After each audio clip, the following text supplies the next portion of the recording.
What's going on, ladies and gentlemen? This is the first installment of the Jess Kelly Show. I am the icon, Mother Kelly Mizrahi.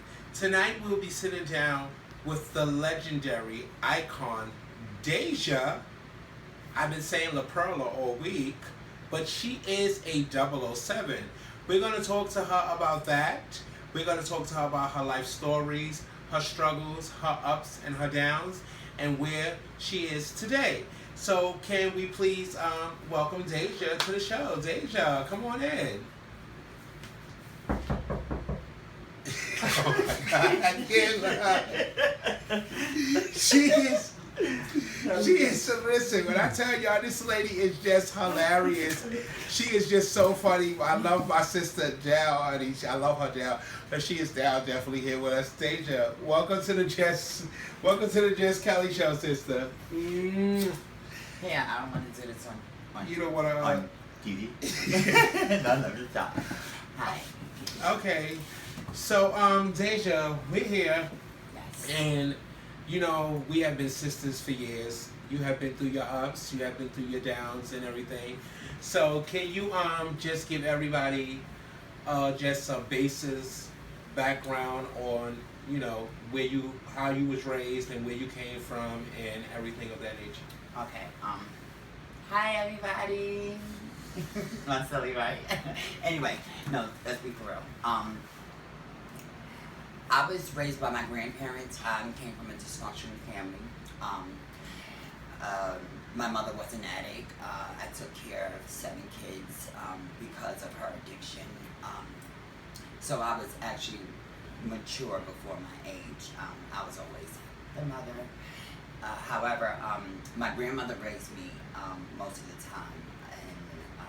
You know, Kelly. Saint The Saint Nick Project, 14th Street, dancing with Dollar Moore and William and there in the streets and all that. I always knew who I was and I never hid who I was. You know that, bitch. I used to walk around with fingernails, tight body shirts.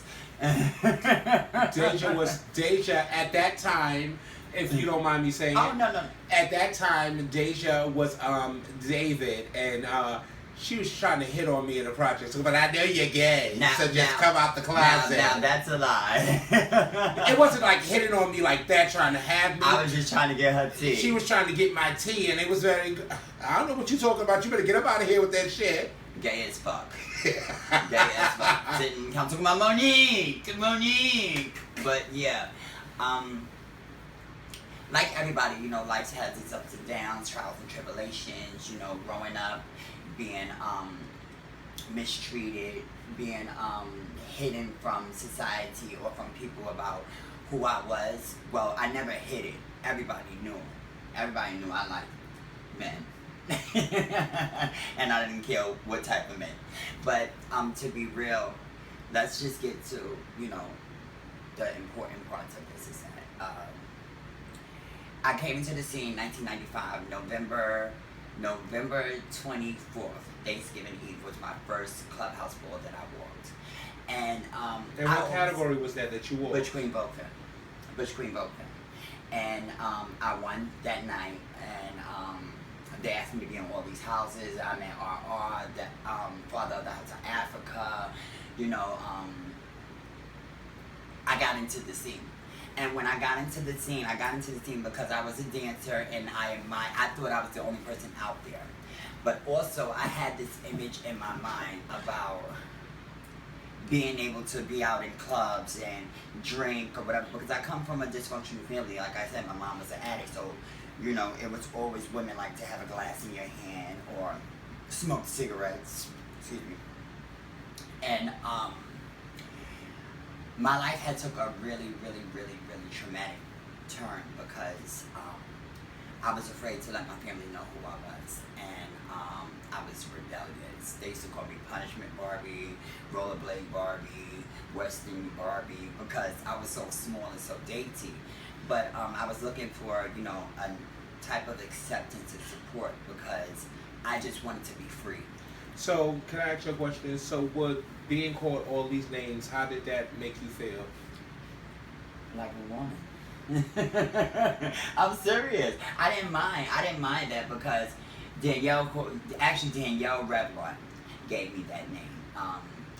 I was working at the clubhouse. That the second time I came out, and she jumped up and she said, "Yes, the Vogan Barbie."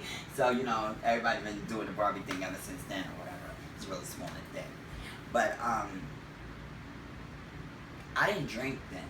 I really didn't drink then. When I first started going out, I remember trying to drink and getting dizzy and throwing up and all that. So it was just like something to do while I was out. I was in a group home called Green Chimneys. I wasn't a runaway. I just didn't like the way that my family was treating me. I fell in love with this guy, and he was straight, and me being the typical. Now I don't want to say typical. I just always lived my life like in a movie. So I saw the white girls being bulimic and throwing up, and the boy liking them and whatever, the crush or whatever. So I decided to do that. It became an addiction, and I started to suffer and get sick, and I had to come out to my family, which they already knew, bitch, because I had love letters to boys in my drawer. I was drawing boys' name on the paper and stuff, and friends forever, but you put your name and the boy name. So, but I think my addiction kicked off when I was 17. I had a roommate. I was living on 109th Street. Some of you girls remember 109th Street legends. You sure do, brother. I gotta mind you. I have a picture from 109th Street. You do? With me with my blonde hair, sitting on your bed because we was about to leave and go out of town, and I still have that picture in my computer. I'm gonna use that. It's a picture of me as a butch queen. I'm gonna use that picture for the front cover of this video for YouTube. Okay. So my girlfriend, everybody always looked at me as the one that they needed to baby, and the one that they needed to take care of, and the one that, because I wasn't really out there like that. I didn't know nothing about running the streets. I didn't know nothing about ballroom, and I was just so dainty and so, standoffish, shy. But I was afraid. I was afraid that people wouldn't like who I was, because I was always told that I needed to be more aggressive and assertive and stuff, and it's just not me. So she would come home from the stroll, and she would bring like these fucking St. Ives brews. Remember those? Yes. Yo, I'm telling you, it would be like, and at that time I was dating Daesja. Remember Daesja? I remember Yeah, Daesja. my first, yeah. Yeah. So, Linda used to bring home all these brews or whatever. Nobody ever wanted me to go out. Nobody ever wanted me to be in the scene. They were so overprotective of me. So like a child, I was always rebellious and trying to get out there.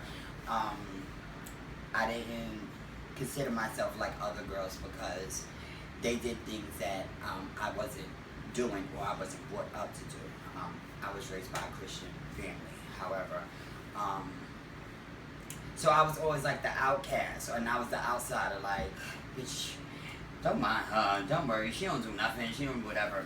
But I think that's when my addiction really like started to kick off at, because I was drinking these St. Ives brews every night, every day. I never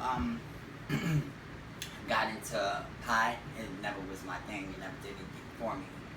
But coming into the ballroom scene, I viewed it as what I saw on TV. And how you watch the girls in the club, and they got the martini glass and they dancing, and all my drinks I drank after what I saw on TV. So like in Waiting to Exhale, she had a scotch and tonic, like in the movie with Nicole Kidman, and she says, no, not Nicole Kidman, Angelina Jolie, she plays the secretary girl, and she goes, give me a extra dry martini, shaken, not stirred, with 3 olives. So then that became something I drank. But it was like how, people would say, a woman is never sure without a clutch. I was never sure without a cocktail. So you was fantasizing about the drinks that was in the movie, and bringing that to reality in your life. Yes. And it made me feel good because it made me feel like I had a presence. And if you remember, Kelly, you know, I wasn't that boisterous back then. You know, I would always be in the corner talking unless I had a cocktail. Then I'd be like Motorhouse Mayhem. But the alcohol gave me the courage to say what I want, when I want it, and not give up who I said it to. I was nasty, I was rude, but I was funny, and people liked people who were funny. People accepted people who made them laugh. I didn't know that they were laughing at me. So I thought I was the life of the party, but really I was the girl on page 6. You know, the girl on page 6. You thought you was the life of the party, but you were actually the kiki that everybody thought, oh yeah, well give her a couple of drinks and we can laugh and joke at her. Yes. They used to call me Miss Hannigan and said I drink gasoline. And I thought it was cute because Miss Hannigan was fat from Annie. She was like, I drink nighttime bubble gin. And you know, I thought the poise and drinking was sexy. I thought it was, you know, and it gave me that courage. And I was never unsure about what I said, what I did, or what I was at. I used to slap people too, get drunk and just slap them. And I'm not saying it's to glorify it or to make it seem, you know, exciting, because what I thought was exciting wasn't at all. My drinking became compulsive, and with that came. We're not gonna get into it. Gonna get into that.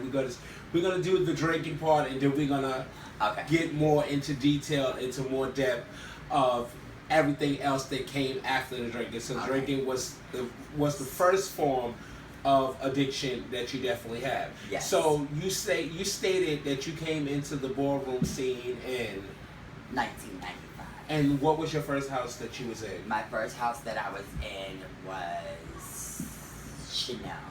And how long was you at Chanel? I was Chanel for I think 2 years. I was in Chanel for 2 years. Yes, because I was in Chanel for 2 years and a half, because then I became a Miss Rahi. So why did you venture? I became a Miss Rahi in '97. I was a Chanel from 95 to 96, and then I became a Miss Rahi from 97 to 2000. So why did you leave Chanel and go to Miss Rahi? Okay. Well, y'all know I'm an open book, and you know. We want you to be real. No. You know. I didn't think that I had the support that I was looking for back then. I thought that I felt as if they only wanted me for the balls, and they couldn't help me with anything else, because, like I said, I was staying in a group home.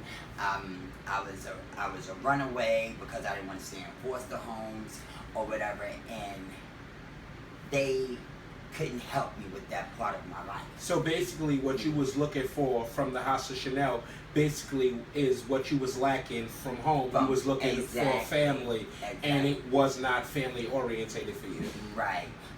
In the beginning, I felt because they accepted me in the beginning, it was like, oh wow, you know, our get me done, send me out there, whatever. That's when I met Mika then. She was a Chanel as well. And Mika and I had a very, very close relationship through all that I was going through with my family and stuff. And my mother didn't want me out in the streets, but she couldn't take all the kids or whatever, so she was by herself. So I would go stay with her, and then I would have to get in drags in the train station because she was afraid of me getting in drags in an area, But really, that was her own shit that she had going on with herself. So, you know, Mika used to walk me home, used to get me on the train, used to always meet up with me and everything. Like I was saying, so with Chanel, I was working Butch Green Vogue then, and then I started working drag space. But I wanted to vogue. So after that, I started to vogue, and there was the last night that I vogued as Chanel, I think, was the Legends Ball, because oh damn, you took us back. It hasn't been a Legends Ball in years. Right. And I remember I wore Butch Green Drag space that night. And then I watch performance afterwards, and that's